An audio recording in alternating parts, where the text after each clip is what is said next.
Welcome to the 2026 through 2027 Tryout Process video. There is a lot of information here, so make sure you listen all the way through.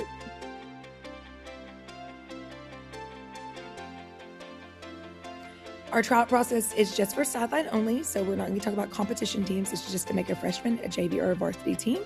Every day is an evaluation when you come in, so it's over 4 days, and you'll know ahead of time what you're being evaluated on. So let's go ahead and go through that process.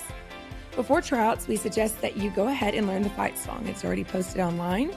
We suggest that you tumble on a dead mat. A dead mat is a floor without springs or rod underneath it before tryouts, because it can be quite different than what you're used to if you're used to a spring floor. Go online and look at what game day motions and high school cheer motions look like, because they're a little bit different than all-star cheer. They're a little bit more precise. Go ahead and start looking for a solid red shirt and black bottoms, which can be shorts or a skirt. If you don't have cheer shoes, go ahead and get those too. Solid white will work. And then if you're new to stunting, we're encouraged that you go to open gyms and clinics and go ahead and learn what position you might be good at, so that you don't have a disadvantage coming in not knowing how to stunt. We also suggest that you go online and look at the rubric. It's very self-explanatory, and kind of figure out what you need to work on yourself. Don't hyperfixate on one thing. Look at the whole score sheet and see where you can get points at. The first 3 days are going to be within groups, and everybody's in the gym working together. And these are our daily clinic attire. So 9th grade will be in red, 10th will be in black, 11th will be in gray, and 12th will be in white. And this is so we could just see which grade you're in with easily, like visually, especially our new ones.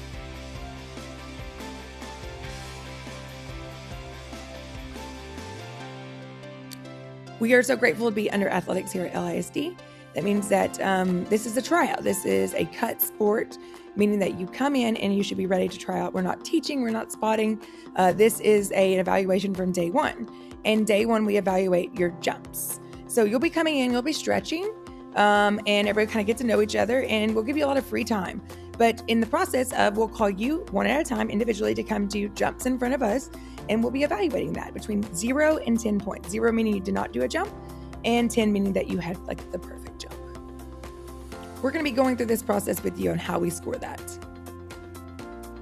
For jumps, individually you'll do 1 toe touch, and then you'll come back in line and you'll do 2 additional connected jumps in front of us. The additional connected jumps can be toe touches, but we want to see variety too.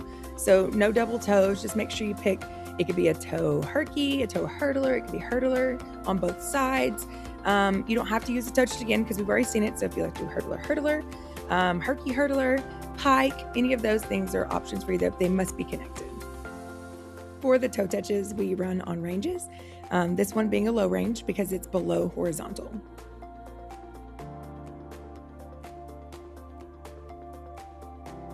This is a typical toe touch at Marcus High School. So we score this average, which is 4 to 6 points. So when you see that on the score sheet, I don't want to get discouraged, because 4 to 6 it means you're an average cheerleader here.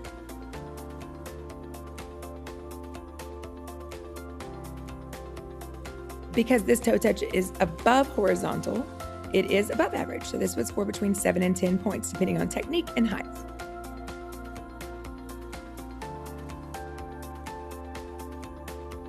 And here's some examples of some double jumps. These would all be in the low range. Thank you, this is 2 years ago, seniors, for helping me do this. But they're all within the low range, but they're doing 2 connected jumps. And this is kind of how it will look like. While you're jumping, everybody else will be reviewing kind of like this. And it's just kind of an open gym process from there. Let's talk about day 2. Day 2 will be coming back from a weekend, so you have plenty of time to go through and review the information and all the material that we're giving you, and you're ready for tumbling, which is what's going to happen today. We're going to start with standing tumbling, which is a direct rubric. A roll or a cartwheel is 1 point. A round off is 2 points. A standing front or back walkover is 3 points. Now remember, it doesn't matter how many you do in a row. You could do 3 or 4 or 5 or 6 in a row, but we're still going to give you 3 points. So you could do both, but it's still just going to be a max of 3 points. A standing single 1 back handspring is 4 points, but this must have good technique. You must not hit your head, bent arms to get full credit for this. So it must be a solid standing back handspring. A standing series is 5 points, which is 2 or more back handsprings in a row. Again, we're looking for a nice and neat technique. If you don't have good technique on 2, maybe just focus on doing 1 clean one. A standing series back handspring to a tuck or a standing back handspring tuck is 6 points. So you could do just one back handspring back tuck, or like a 3 to tuck or a 2 to tuck. Again, you must land the tuck to get full credit. You can't touch. A standing tuck is 7 points. And this year, I'm going to be very specific.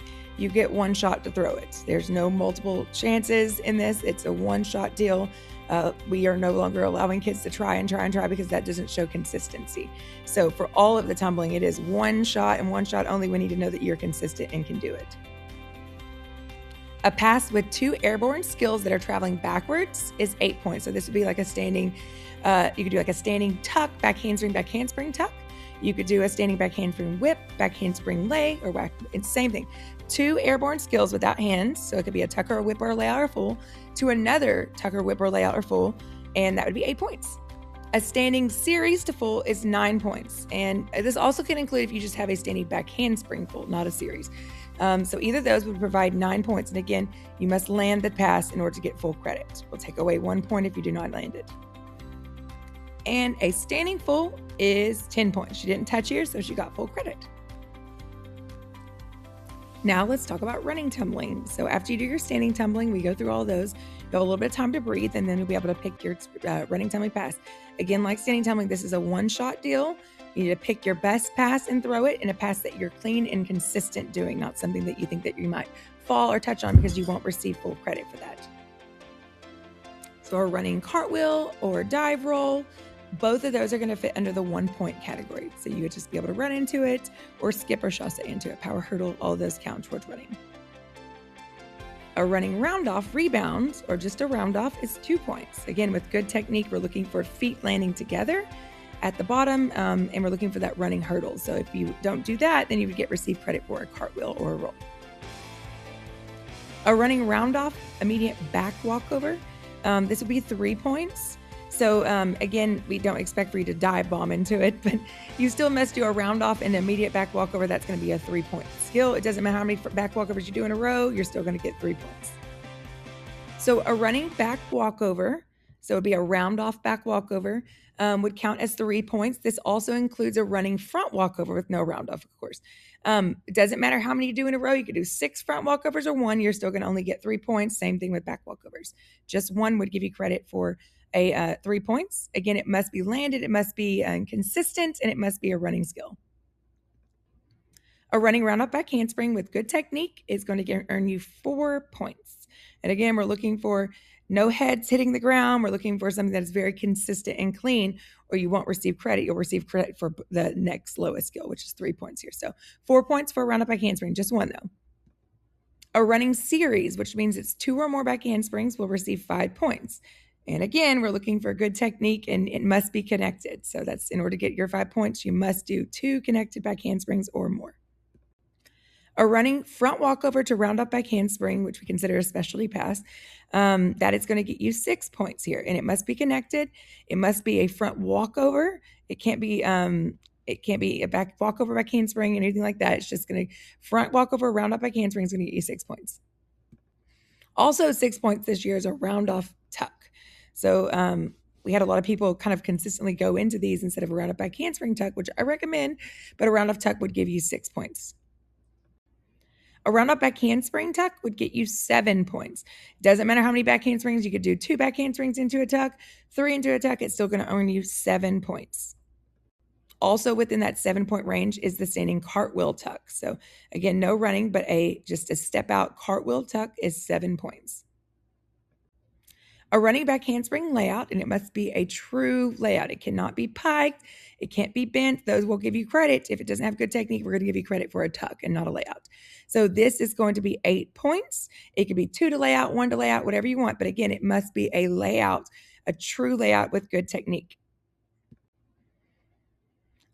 Also within this range is a layout step out for 8 points. So that's when you do the layout, you kick your leg out at the end. Again, you could do 2 to layout, step out, 1 to layout, step out. So it's going to earn you 8 points, sorry. No bent knees, no piking, must be a true layout step out. A round off back handspring full will earn you 9 points, and you can do series 2 to full, like 2 to full, but all that's going to get you 9 points. Any specialty pass through to full is going to earn 10 points. A specialty pass is something that has a airborne skill prior to the full, which means that your hands are off the ground before you do the full. So it could be a variety of things, but this is 10 points, the max thing you can do in high school.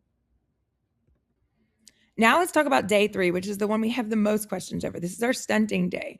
And we prepare you ahead of time for stunts, and we try to make this as fair and equal as possible so that you don't pick your own stunt groups, that we are helping create groups that it can all be successful. And if not, we're swapping out with people that have knowledge and people that are new, so everybody gets a shot at trying and showing their skills that they have.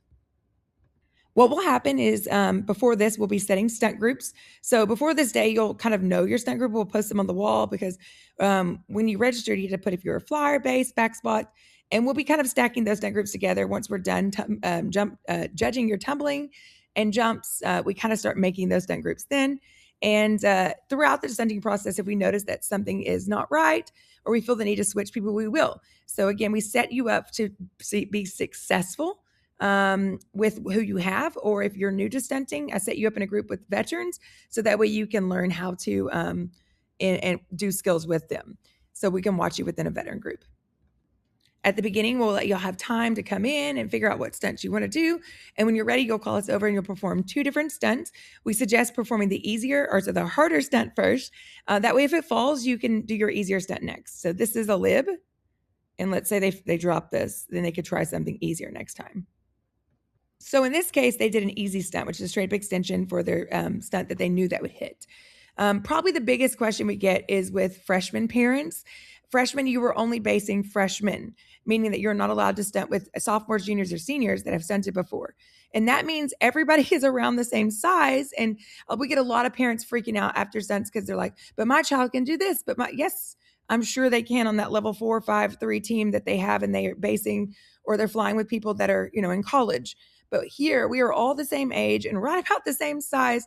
And so stunting is much more difficult to learn with people all the same size, and requires a lot of strength and a lot of working around and being flexible with what you do. You might fly an all-star cheer, but you might be basing here. You might back spot somewhere else, and you might come in here and you might be trying to base. So we look for versatility also. Now, this is a great example. This is an actual video we took at Trials in the Morning. This stunt group here all tried doing a pull up to extension, which is an elite level skill, as their first stunt, and it does not hit, even though they were so close. And we see that. All right, second stunt. Wow, that was so close. They could get that throughout the year. But they choose to do the safe stunt as the second stunt, which is a pull up to prep, which is still a good skill to do at trial. But they chose to do the one that they knew would hit the second time because they didn't want to risk dropping it and not getting full credit for anything on their stunts. So again, you've got to hit some stunts. You want to pick the easiest stunt to go second, no matter what. And that way, if your first stunt does not hit, then you can fall onto the safety. All right, second stunt. So up until this point, we have your jump score. We have your tumbling, both standing and running scores. We have your stunt score. And we've been looking at how quickly you've been picking things up choreography-wise and watching you at tryouts when it comes to your attitude and everything else that you're learning, versatility, athletic ability. And we get a lot of kids that come in freaked out because they've never cheered before. And that's okay. We have a lot of gymnasts that turn cheerleader.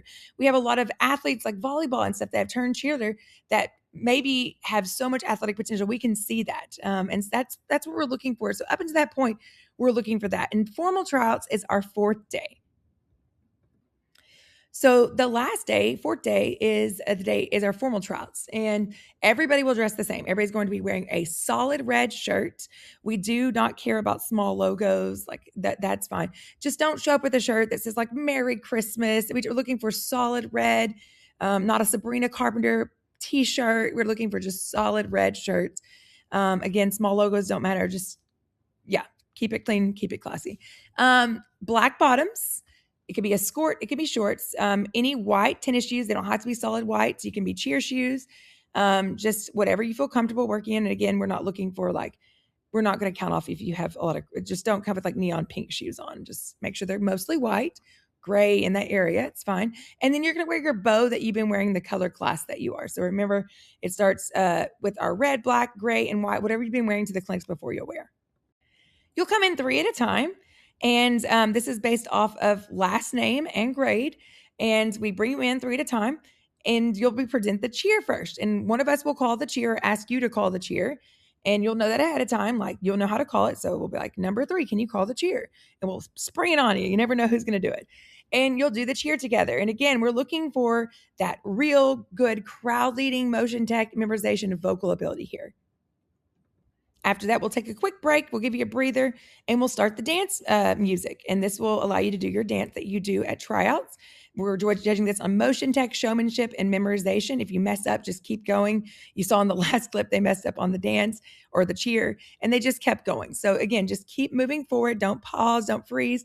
And you're with other people that are just as nervous as you are. Lastly, you'll perform the fight song. So for the fight song, you'll be doing our traditional Marcus sideline fight song. We're looking for crowd leading, which is our filler words, spirit, smiling, happiness. We're looking like a game day cheerleader. Motion tech. Are we doing strong motions that are stopping? We're looking for memorization. Did you remember it?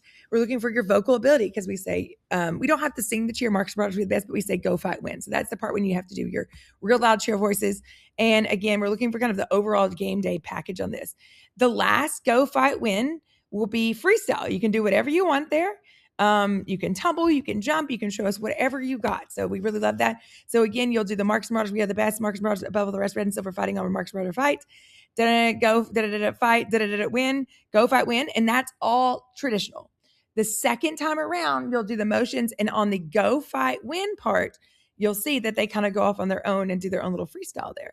So that's where we want to see like some characters, some game day. You can choose to do whatever you want there.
I hope that this cleared up a lot of the tryout process for you and you know what to expect now.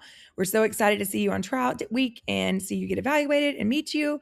And good luck.